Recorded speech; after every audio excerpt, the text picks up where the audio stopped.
নমস্কার, আমি অধ্যাপক শ্রী শিবাচার্য চলে এসেছি। আজ আমি আলোচনা করব, আমার আজ আলোচনার পর্বটি হচ্ছে যে 2024 সালের রাশিফল। সেটা হচ্ছে মীন রাশি। যে 12টা রাশি আছে, এটি কিন্তু শেষতম রাশি এই মীন রাশি। এই মীন রাশির জাতক জাতিকার রাশিফল এই 2024 সাল। এই 2024 সাল তাদের জীবনটা কেমন যাবে, কেমন কাটতে পারে, জীবনে কি কোন উন্নতি আসবে, 2024 সালে কি কোনো সুবর্ণ সুযোগ আসবে, সেটি আমি কিন্তু আলোচনা করব। তার আগে আপনাদের যেটি করতে হবে, আমার চ্যানেলটিকে সাবস্ক্রাইব, লাইক, শেয়ার এবং ফলো করে রাখতে হবে, কারণ পরবর্তী পর্ব দেখার জন্য। তো যেটি আমি আলোচনা করতে করার ইচ্ছা প্রকাশ করেছি বা আলোচনার পর্বে আসছি, সেটা হচ্ছে রাশিফল 2024 সালে মীন রাশি। এটা 12টা রাশির মধ্যে শেষতম রাশি। তো মীন রাশির অধিপতি হচ্ছে বৃহস্পতি। আর 2024 সালের সংখ্যা তত্ত্বের ডিস্ট্রিক্ট নাম্বার সেটা হচ্ছে 8, 8 হচ্ছে শনি গ্রহের নাম্বার। তাহলে শনি এবং বৃহস্পতি যুক্ত, শনি এবং বৃহস্পতি যুক্ত। বৃহস্পতি হচ্ছে ধর্মগুরু, শনি হচ্ছে একটা সাত্ত্বিক গ্রহ, যেটা হচ্ছে শনি এবং বৃহস্পতির মধ্যে দুটোই কিন্তু এন্টি গ্রহ হলেও কিন্তু শনি এখানে কোনো অপকর্ম করবে না বা কোনোভাবে পীড়িতভাবে থাকবে না, পীড়া দেবে না বা কোনো রকম দুর্ঘটনা ঘটাবে না। কারণ ধর্মগুরুর কাছে সবসময় যে কোনো শিষ্যই নত থাকে। সেক্ষেত্রে শনি এখানে নিউট্রাল থাকবে। সে কোনো ভালো কর্মের জায়গা দেবে, সুযোগ দেবে, কিন্তু কোনো বড় কোনো দুর্ঘটনা ঘটাবে না, বড় কোনো ব্যাঘাত সৃষ্টি করবে না, বিশেষ করে এই মীন রাশি জাতক জাতিকার মধ্যে, মীন রাশি জাতক জাতিকার কাছে।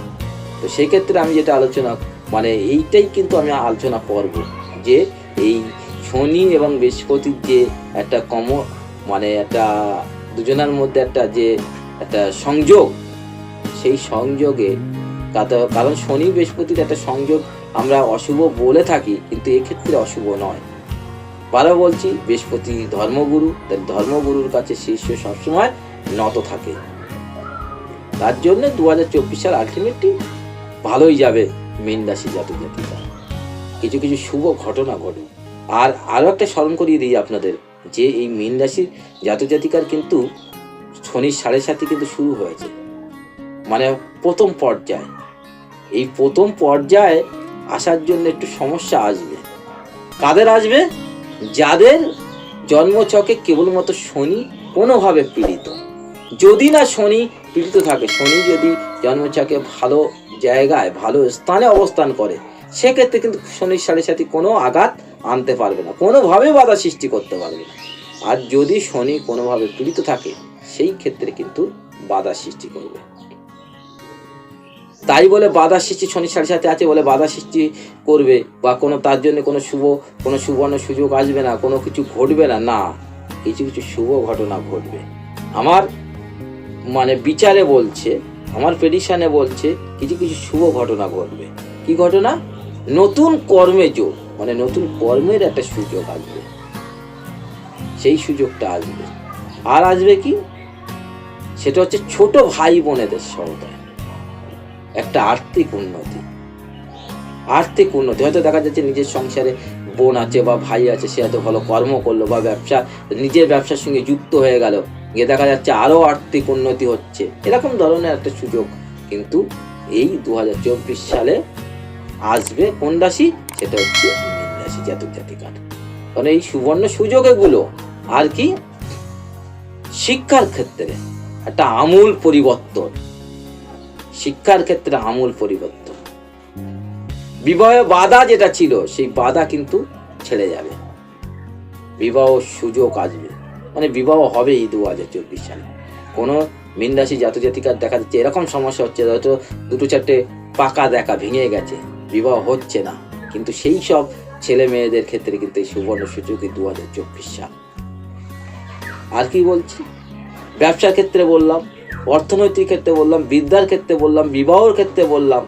কিন্তু এগুলোই তো আলটিমেটলি মানুষ চায় যে এই যদি আমার যদি আর্থিক উন্নতি ভালো হয়, আমার ব্যবসাটা যদি ভালো চলে, আমার বিবাহ বাধা যদি অসুবিধা হয়, আমার নিজের শিক্ষা বা অনেক সময় দেখা যাচ্ছে আমার সন্তানের শিক্ষায় যে বাধা, সেই বাধাগুলো যদি ঠিকঠাক মানে কেটে যায়, তাহলে তো আর কিছু চাওয়ার নেই।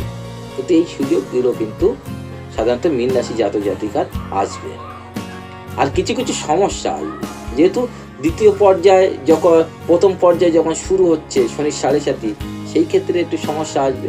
সেটা আসবে নিজের শরীরের অসুস্থতা, বিশেষ করে মাথাটাকে হ্যাক করে দেবে, নিজে কোনো কিছু কর্ম করতে ভালো লাগবে না, ঠিক আছে, যেখানে যাবে সেখানেই জানাবে যা খিটখিটে থাকবে, এইগুলো থাকবে।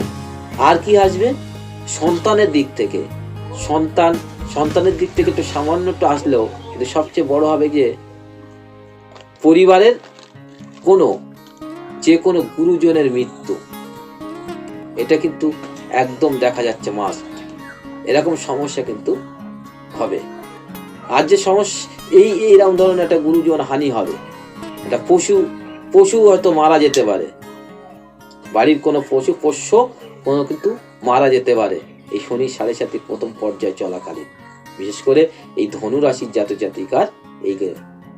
আর যদি এগুলো কিছুই ঘটবে না, যদি শনি ভালো শুভ ঘরে বসে থাকে, শুভভাবে দৃষ্টি দেয়, সেক্ষেত্রে দেখা যাবে কোনো সমস্যা আসবে না। আর যদি শনি পীড়িত থাকে, কিন্তু এই সমস্যাগুলো কিন্তু আসবেই।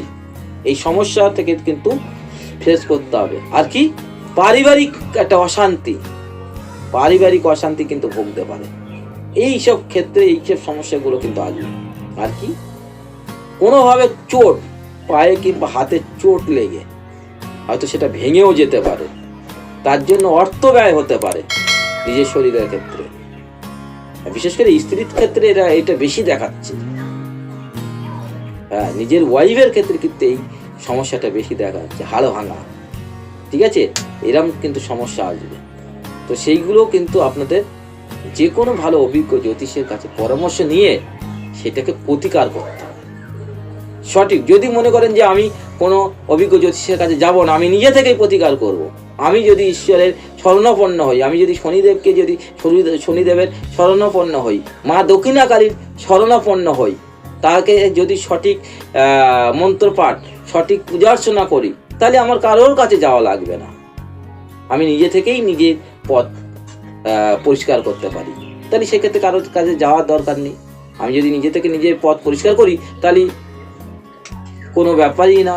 তাহলে সেই ক্ষেত্রে এইগুলো একটু সতর্ক থাকতে হবে। আমি বারবার বলি যে মানুষ মানেই সমস্যা, আমার জীবন মানেই সমস্যা। তাহলে এই সমস্যা থেকে কিভাবে পরিত্রাণ পাওয়া যায়, নিজেকে মুক্তি করা যায়, সেটা সব নিজের ওপরেই কিন্তু ডিপেন্ড করে।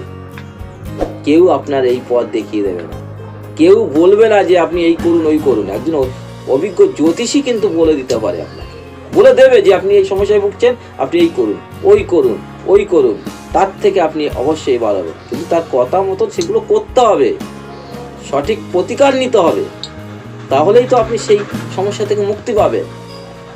তো আমি বারবার বলছি, মীন রাশির জাতক জাতিকার 2024 সাল ভালো যাবে, খুব একটা সমস্যা আসবে না। কিছু কিছু সমস্যা আসবে, সেগুলো একটু প্রতিকার করলে ঠিক হয়ে যাবে। তার জন্য আমার মতন কত জ্যোতিষী আছে, বাজারে প্রচুর জ্যোতিষ আছে, বিভিন্ন জায়গায় চেম্বার খুলে বসে আছে, কিন্তু আপনাকে সঠিক বিচার করে নিতে হবে, সঠিকভাবে কে সঠিক জ্যোতিষ, কে আমার এই সমস্যা থেকে মুক্তি করতে পারে, সেটা নিজেকে ভেবে নিতে হবে এবং সেরকম কোনো অভিজ্ঞ জ্যোতিষের পরামর্শ নিতে হবে। তো আমি যাওয়ার সময় আরও একটু স্মরণ করিয়ে দিই, যারা এখনও আমার চ্যানেলে সাবস্ক্রাইব করেননি, ফলো, লাইক, শেয়ার করেননি, অবশ্যই একটু সাবস্ক্রাইব, লাইক, শেয়ার এবং ফলো করে রাখুন, মানে পরবর্তী প্রোগ্রামগুলো দেখার জন্য।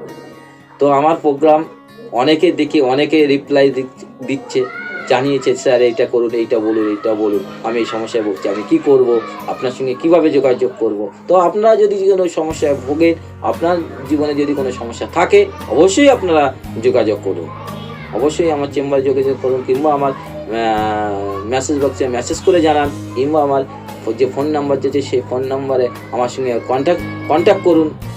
কিভাবে আপনি সেই সমস্যা থেকে বেরোবেন, কিভাবে মুক্তি পাবেন সেটা আমি জানিয়ে দেবো। তার জন্য আপনাকে আমার সঙ্গে যোগাযোগ করতে হবে। তো আমার পর্ব অনেকক্ষণ ধরে আমি আলোচনা করছি, অনেক কথাই বলেছি, আরও পর্বে আমি এইসব বিষয় নিয়ে আলোচনা করব। সকলে অনেক দূর দূরান্তে অবস্থান করে আছেন, সবাই আমার প্রোগ্রাম দেখছেন। তো আমি ঈশ্বরের কাছে প্রার্থনা করি আপনারা সকলে ভালো আছেন, ভালো থাকুন, সুস্থ থাকুন। নমস্কার।